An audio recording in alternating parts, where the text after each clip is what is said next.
अभी मैं वापस बुलाता हूँ संदीप महेश्वरी जी को, वो आपसे आगे बात करेंगे, हम भी करेंगे। आइए, come Sandeep. Thank you so much.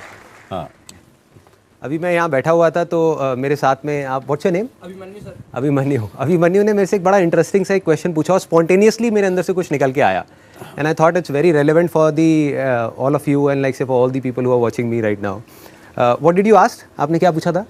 कि सर जब आपने स्टार्ट किया तो आपको सपोर्ट मिला या? हाँ, और एक आपने पूछा था कि अगर आपको डर नहीं लगता कि आपका आइडिया कोई कॉपी कर लेगा तो क्या होगा?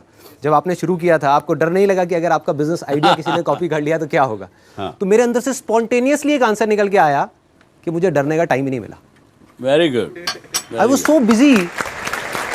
और ये बिल्कुल सच है, मैंने यही बोला, मतलब अंदर से एकदम से निकल के आया। ही आस्क्ड मी और मैंने कहा टाइम ही नहीं मिला डरने का, मैं क्या करूं?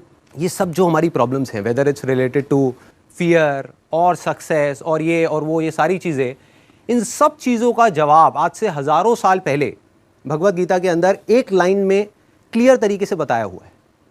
प्रॉब्लम क्या है कि हमको वो लाइन समझ नहीं आ रही। मुझे भी समझ नहीं आई थी जब मैंने पहली बार सुनी थी। वो लाइन क्या है आप सबको पता होगा कि कर्म किए जा, फल की इच्छा मत कर। जब मैंने पहली बार माँ फलेशु कदाचन। जब मैंने पहली बार इसको सुना, मैंने कहा यार कर्म किए जा, फल की इच्छा मत कर, इसका मतलब तो यही हुआ ना कि ये तो बकवास है। क्योंकि आज के टाइम में अगर हम देखें अपने आसपास में तो इसका एग्जैक्ट ऑपोजिट हो रहा है। सबसे ज़्यादा मेहनत कौन कर रहा है? एक रिक्शे वाला कर रहा है कि नहीं? और उसको क्या फल मिल रहा है? कुछ भी नहीं। और ऐसे बहुत सारे लोग हैं जो बहुत मेहनत कर रहे हैं, उनको रिजल्ट कुछ भी नहीं मिल रहा। तो खेल है क्या? खेल क्या है कि हम इसको बारीकी से समझ नहीं पाए। मैं भी समझ नहीं पाया था। फिर जब इसके ऊपर एक एक वर्ड को इसको पकड़ने की कोशिश करी और समझ आया, तब क्लियर होता चला गया कि एग्जैक्टली कर्म करना कैसे है। देखो, कर्म भी सही डायरेक्शन में करना है तभी रिजल्ट आएगा ना। सक्सेस यहां है, आप वहां भागे जा रहे हो। आप कह रहे हो यार मैं तो 10 साल से भाग रहा हूं, अभी तक मेरे को सक्सेस मिली नहीं। तो फंडा क्या है कि डायरेक्शन गलत है। कर्म गलत डायरेक्शन में हो रहे हैं। अगर कर्म सही डायरेक्शन में हो जाए तो प्रॉब्लम सॉल्व। अब देखिए क्या है ये, कितना आसान है कि हमारे सारे डर खत्म हो जाएंगे और पूरी तरह से खत्म हो जाएंगे।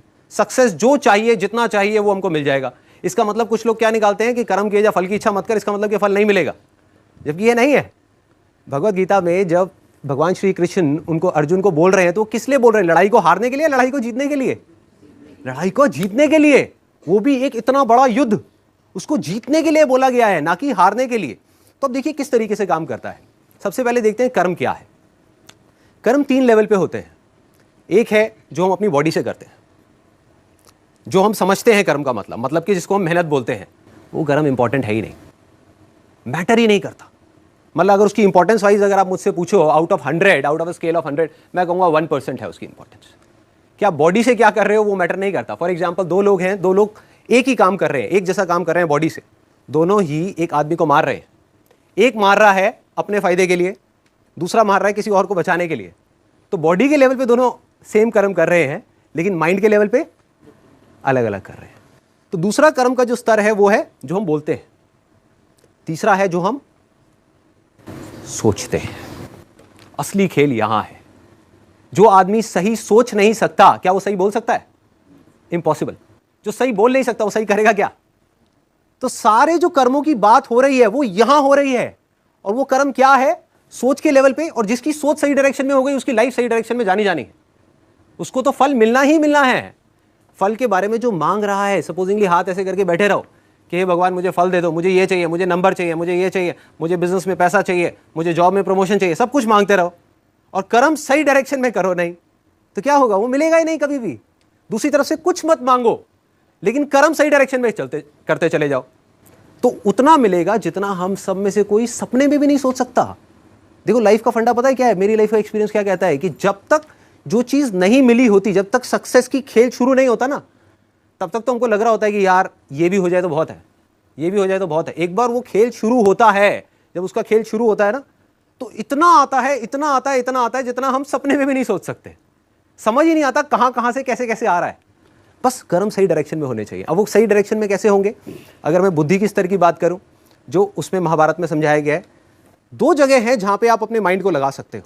अपनी बुद्धि को हम 2 जगह पे लगा सकते हैं। सारा खेल माइंड का है। सबसे पहले तो ये हाथ पैरों के कर्मों से ऊपर उठना है हमको। कि हाथ पैरों से आप कुछ भी करते रहो, रियल लाइफ में उठा करके देख लो, वो मैटर नहीं करता। जो बोलते हो वो उससे ज्यादा मैटर करता है, लेकिन वो भी इतना मैटर नहीं करता। कोई आदमी बोलता तो बहुत बड़ी बड़ी बातें, जब करने की बारी आती है कुछ भी नहीं करता, ये अंदर कुछ और सोच रहा है, बोल कुछ और रहा है। हाँ। जब ये तीनों चीजें सिंक हो जाती है कि जो आप सोच रहे हो वैसा ही आप बोल रहे हो और वही आप कर रहे हो, तब मिरेकल्स होना शुरू हो जाते हैं, तब कुछ एक्स्ट्राऑर्डिनरी होता है, तब हिस्ट्री क्रिएट होती है, तब वो चीज होती है जिसके लिए सक्सेस बहुत छोटा वर्ड है। सक्सेस से कुछ बहुत बड़ा हो जाता है जो हमने सपने में भी नहीं सोचा होता। तो अब खेल क्या है? बुद्धि को, अपने माइंड को हम दो जगह लगा सकते हैं। एक है फल के ऊपर, जिसके बारे में कहा गया है कि फल की इच्छा मत करो। दूसरा है कर्म के ऊपर। अब कर्म कैसे? बुद्धि के स्तर पे सोचना, बुद्धि के स्तर पे ग्रो करना। अगर पूरी भगवत गीता का आप सार देखो, उसमें क्या बात हो रही है? दो चीजों की बात हो रही है, ज्ञान और अज्ञान। गोइंग फ्रॉम इग्नोरेंस, इसको बोलते हैं knowledge and ignorance, going from ignorance to knowledge.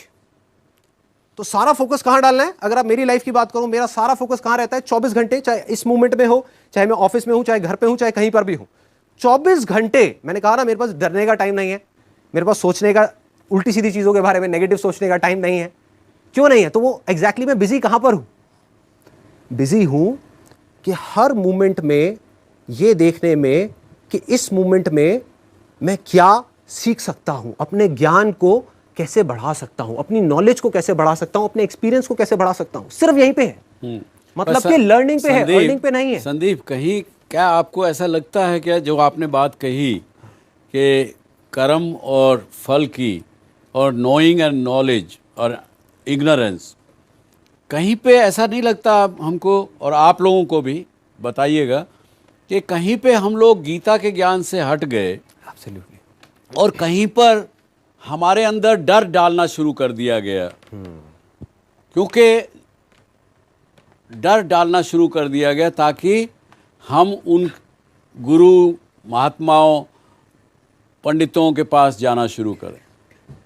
क्या है वर्ड में, जब डर होता है तो आदमी रिलीजन की तरफ भागता है। ये डर की जड़, वापस जब हम आते हैं, आज का टॉपिक हमारा डर का है, तो डर कहाँ से होता है? ये इन चीज़ों से भी होता है। Absolutely. अभी we have a caller, let's listen what they have to say. Sunil Rao Nagpur से, बोला साहेब, काय म्हणता साहेब? सर, मी म्हणतोय की जब सर आपको सुनता हूँ, जब आप बोलते हैं, तो आपके बोलने में, आपके एक्टिविटी में एक कॉन्फिडेंस दिखता है सर। वो जो कॉन्फिडेंस है सर आप में, तो ऐसा लगता है कि अगर आपको 0 लेवल पे भी आपको अगर खड़ा कर दिया, तो ऐसा लगता है कि आप उसमें से भी कुछ एक नया सबको मोटिवेशन देके कुछ अलग कर सकते हैं सर। लेकिन हम में वो कॉन्फिडेंस नहीं सर, हम में वो मोटिवेशन नहीं है। हालांकि मैं भी एक जॉब कर रहा हूँ, I am government servant, but जबकि मैं अपनी जिंदगी में कुछ डिसीजन लेना चाहता हूँ सर, मेरे को कॉन्फिडेंस नहीं आता। या मैं कुछ करना भी चाहता हूँ तो कर नहीं पा सकता सर। तो ये कॉन्फिडेंस कैसे लाया जाए सर, जैसे आप में पाया जाता है? देखिए राव साहब, ये कॉन्फिडेंस कैसे आता है? क्योंकि जो ओरिजिनल चीज़ है, जो सच्चाई है, जब तक मैं उसके साथ चलता हूँ तो मेरे अंदर कॉन्फिडेंस रहता है। जैसे एक समझिए, आप एक स्प्रिंग लीजिए, उस स्प्रिंग को आप प्रेस करिए, वो प्रेस रहेगा जब तक आप उसको दबा के रखेंगे, लेकिन द मोमेंट आप उसको छोड़ेंगे वो अपनी ओरिजिनल शेप में आ जाएगा। एक स्पंज को लीजिए, स्पंज को अगर आप पानी में सोख के उसको दबाएंगे, कितनी देर भी दबाइए, पानी निकल गया, लेकिन वो स्पंज जब तक अपनी ओरिजिनल फॉर्म में नहीं आएगा तब तक वो ओरिजिनल नहीं होगा। तो मैं ये कहता हूँ कि आप अपने आप को पहचानें, अपने टैलेंट को अंदर को पहचानें, उसको पहचान के अपना एक्ट करें, तो आप में कॉन्फिडेंस भी आ जाएगा और आप कामयाब भी हो सकते हैं।